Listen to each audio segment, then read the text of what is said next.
students, welcome back. So now let's continue with our lesson 3, migration.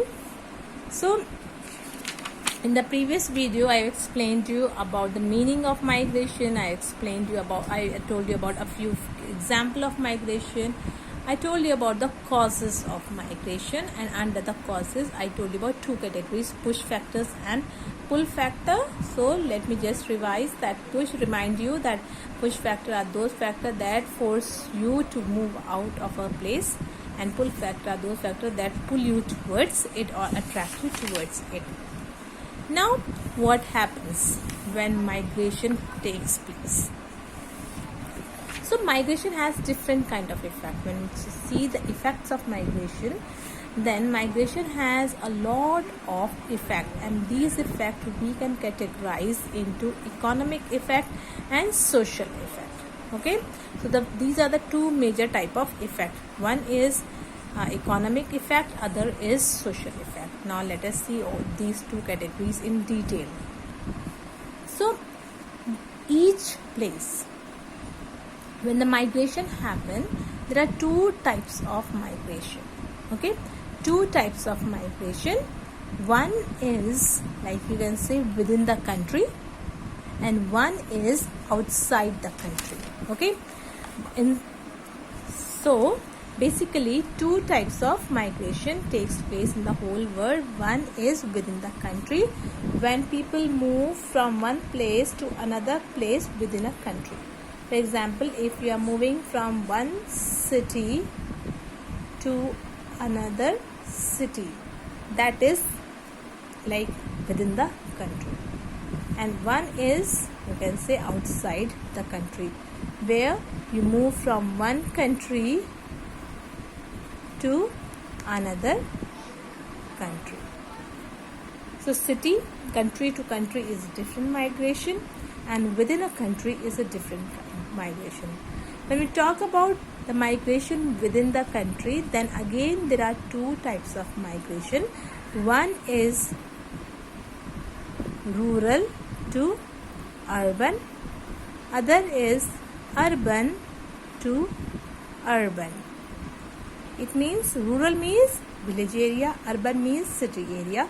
So two types of migration occurs within the country. One is when people from villages move to cities, other is when people from one city move to another city. So this is known as, these two are known as rural to urban and urban to urban. These two type of migration occurs within a country. People don't leave the country, but they remain in one country, but they change their native place, they change their hometown and move to another place. Now what are the effects of migration?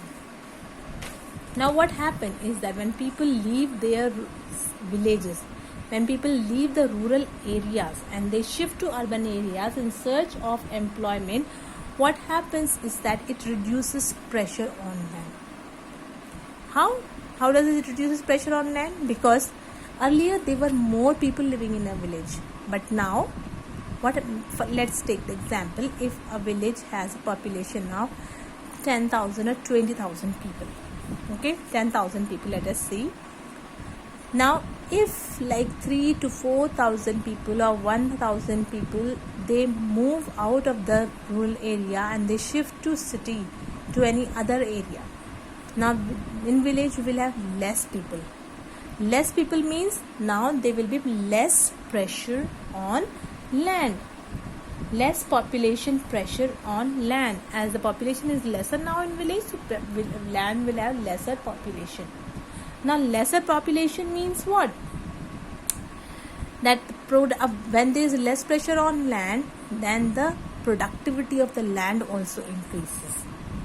Now from the same land they will have to feed less number of people, which will reduce pressure on land, and less pressure on land will increase the productivity of the land. And when productivity of the land increases, when there will be more production from the same land, then it will increase income of that farmer. So this is what one thing leads to another. People left the rural areas, it reduced the pressure on the land. Reduced pressure on the land will result in the productivity of the land, and better productivity will lead to more income of the farmers. More income of the farmer will have, you can say, better economic condition of that village. So sometimes you can say migration can result in into economic development also, especially in the villages. Now what happened is that the people, most of the times the people who are who are migrating from rural areas to urban areas, they are between the age of 18 to 40 years. That means they are in the working group.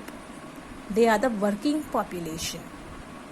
Now what they do is that they go to cities, they search some jobs, some work for them, they earn the money, but they do not spend it over there. They send that money back to the village for their families.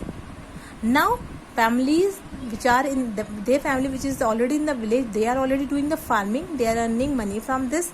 Now their family member who are in the city, they are also sending the money, which is, you can say, adding to their income. So they will get additional income.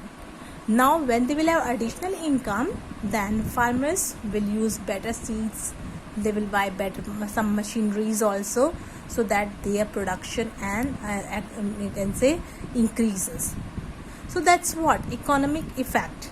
Economic effect is that sometimes migration has positive economic effect, that it will help in, you can say, making the economic condition of a village better. Now what happened is that when these people who have migrated to cities, what happened that they worked there in the cities for 5 years, 10 years, 15 years, or whatever with the time, finally they comes back to their village. And when they comes back to the village, they bring some better, you can say, better things with them. They try to adopt the same way of living as same standard of living as they were having in the cities. So that's what this is like. People, they earn new things in the cities, and when they come back to their villages, they try to you can say adopt those things in villages also. Like they try to make their living standard, or like standard of living, same as they were having in the cities. So this again helps in the economic development of the city. New things are introduced. People buy new things, like they try to buy modern gadgets, modern household gadgets. They try to you can say raise the living standard of their family.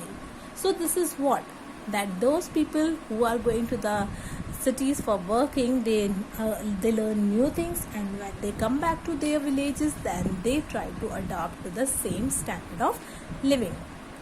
Now the next effect is the social effect. Social effect is what? Social effect is that what happens when people from the rural areas move to the urban areas. This leads to the breaking up of joint family system. In villages, we have a joint family system where many people of the same family lives together. But when people go to the cities, they just take their wife, their spouses, and their children with them. They go and live as nuclear family. Okay, they go and live there because in cities there is a system of nuclear families. Joint family system is not there. So this leads to the breaking up of joint family system. This is one of the social effects.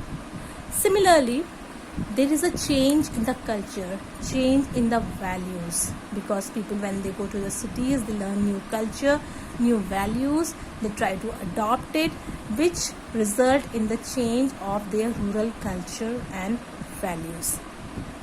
Similarly, what happens is sometimes, most of the time, those people who migrate from villages to cities, like only 20% to 30% people take their families with them to the cities. 70% people leave their families in the villages only.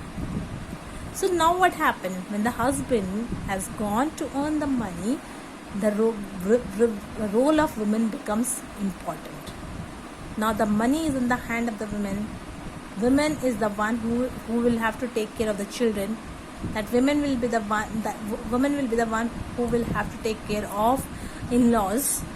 Women will be the one who will have to manage each and everything and activities, economic activity, social activity. She will have to manage each and everything, because the husband is not there. Husband has gone. Husband and sons might have gone to the cities to earn money. So that's what the role of women become important. So these are some of the social effects, negative as well as positive. So this is about the effects of migration. Let me stop here. In the next video, I'll explain you about the type of migration. Till then, goodbye. Take care.